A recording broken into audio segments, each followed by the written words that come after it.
Bueno, amigos, estamos de regreso aquí en Infoanálisis. Hoy es un día triste porque ayer entregó su vida al Creador, un destacado radiodifusor, un hombre que hizo importantes aportes a la radiodifusión en la región de Azuero, don Pedro Nicolás Solís, Pedro Nicanor Solís, el padre de Pedro Solís, amigo de este servidor, amigo de esta casa, propietario de la estación Guau y otras más.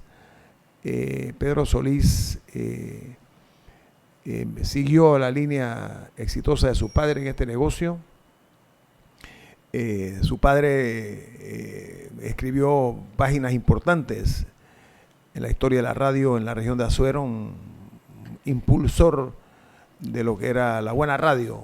Él fue, Guillermo, impuso un eslogan: Radio Reforma se oye, y hizo lo que nosotros hacemos. Uh-huh. Él hacía un programa que se llamaba El Jurado del Pueblo. Correcto. Bien interesante. Hacía periodismo.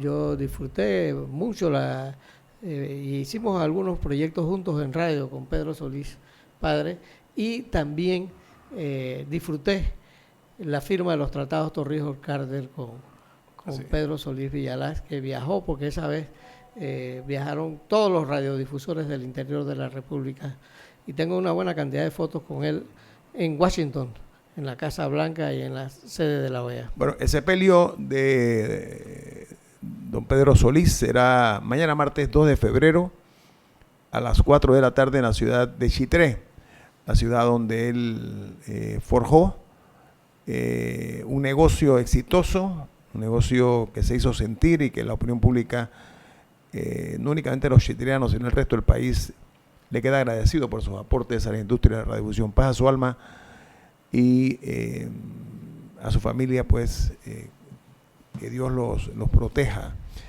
Muy bien, vamos entonces a los temas que nos ocupan el día de hoy, Alessandra. Venga. Que nada más quiero mencionar que pasó ayer y es la cuarta versión del Ironman Panamá. Oye, 1400, 3 horas y tanto, ¿no? Duro, ¿no? Bueno, 3 horas y tanto el que ganó. El que ganó. Ahí eso es. Que todavía está corriendo. Hay gente que todavía está corriendo. No, pero digo, yo me quito el sombrero por esa gente.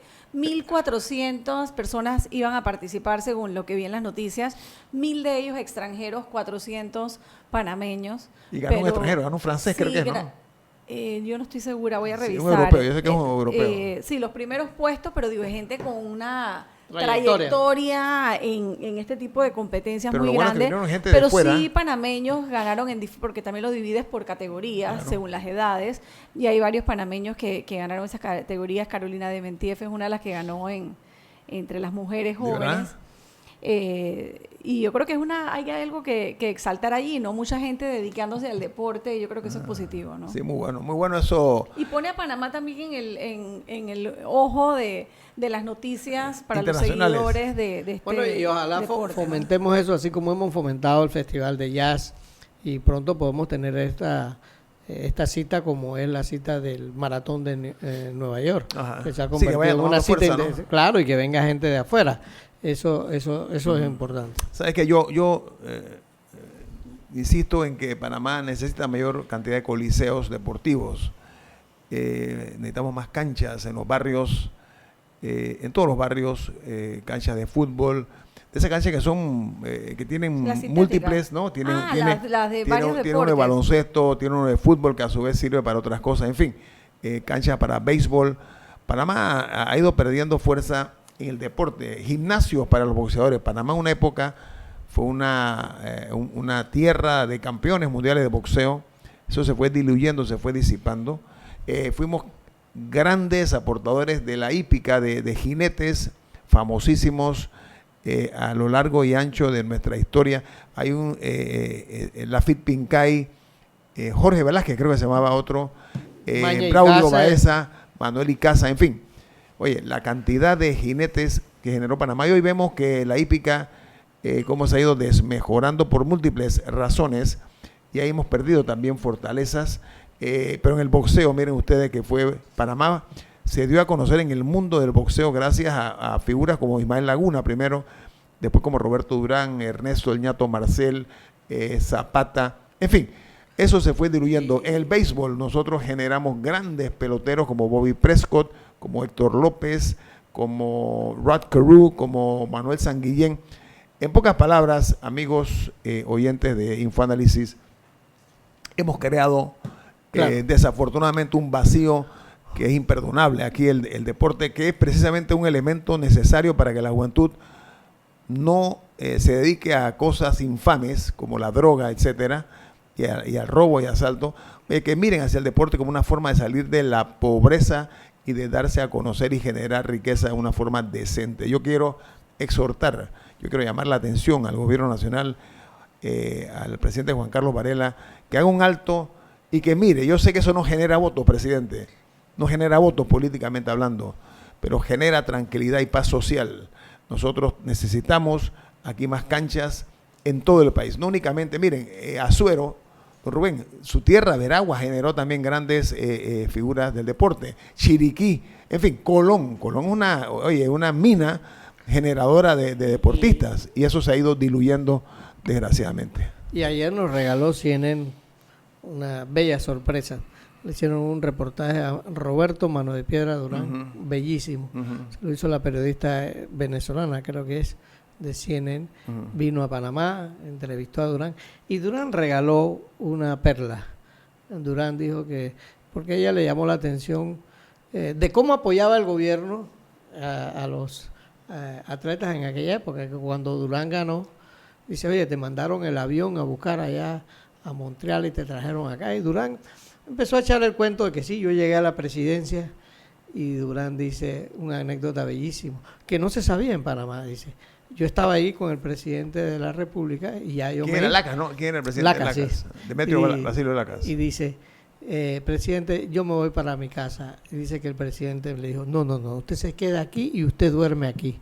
Y dice que Durán dijo ahí en esa entrevista, dice, he sido el único boxeador que ha dormido con su esposa en la cama del presidente de la República de Panamá. Fue una cosa bellísima, y se la regaló CNN a todos los panameños ayer. ¿Sabes, Rubén, que yo tuve el privilegio, por razones eminentemente circunstanciales, y la esposa lo reconoce, la esposa de Roberto Durán?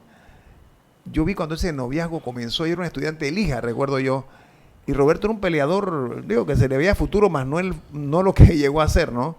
Jovencito Durán.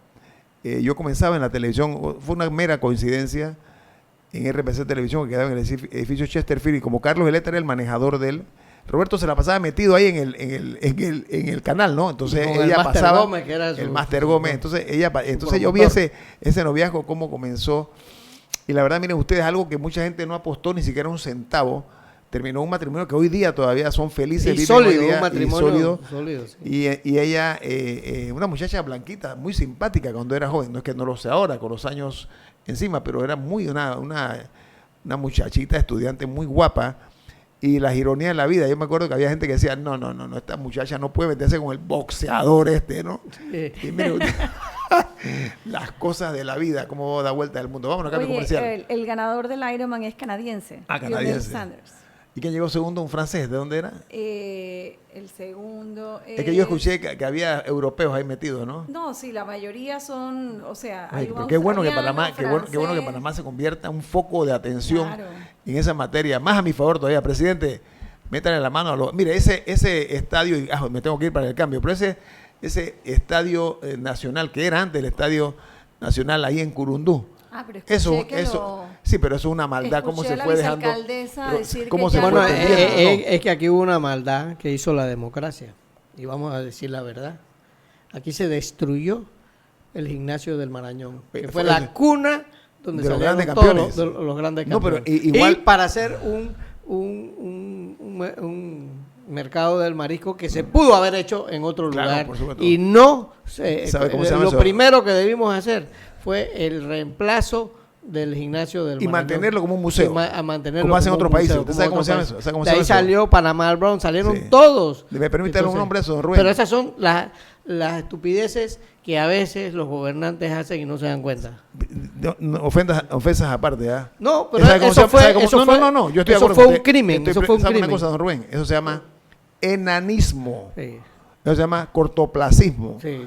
Eso se llama falta de visión. ¿Y saben qué? Poco respeto por la historia. Claro. Porque aquí a los deportistas se les ve como ciudadanos de tercera categoría. Es una pena. Los boxeadores quedaron sin gimnasio. Sí.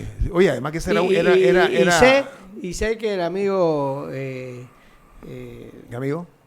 El exalcalde... ¿Cuál? Juan Carlos Navarro, sí, ha tratado de remediar eso. Él peleó una vez ahí, bueno, tratar no basta, hay que hacerlo. Pero ha tratado de hacer otro, pero el gimnasio del Marañón tenía ese sabor. Vámonos al cambio comercial. Y se perdió. Pues. Esto es y no he vuelto a tener un gimnasio con ese glamour. Bueno, vámonos al cambio comercial. Esto es Info Análisis, un programa para la gente pensante, así como usted.